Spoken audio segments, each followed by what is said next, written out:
Medicinu na engleskom od jeseni će u Splitu studirati 30 stranaca, a kako taj jezik govore svi nastavnici, imat će im tko predavati. Ja i još dvoje predavača na fiziologiji smo završili doktorski studij u Americi, tako da mi imamo i doktorate izvana, tako da to nama neće biti problem nikakav održavati nastavu na engleskom jeziku.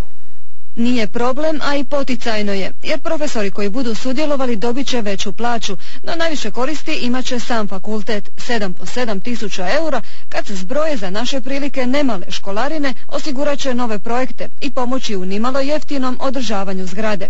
Medicina na engleskom u Zagrebu postoji već 10 godina, a da isto ostvari u Splitu postala je dekanova obsesija.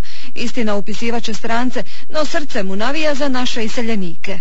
Imamo puno iseljenika sa svojom djecom koji čeznu da njihova djeca nauče hrvatski, da dođu u Hrvatsku, da budu u Hrvatskoj, da se udaju ili ožene u Hrvatskoj, da ja tu dobijem strane studente gdje će biti interakcija, koji će zauvijek zapamtiti Split, najljepše dane svoje mladosti, zaljubljivanje, Hajduka, janjetinu.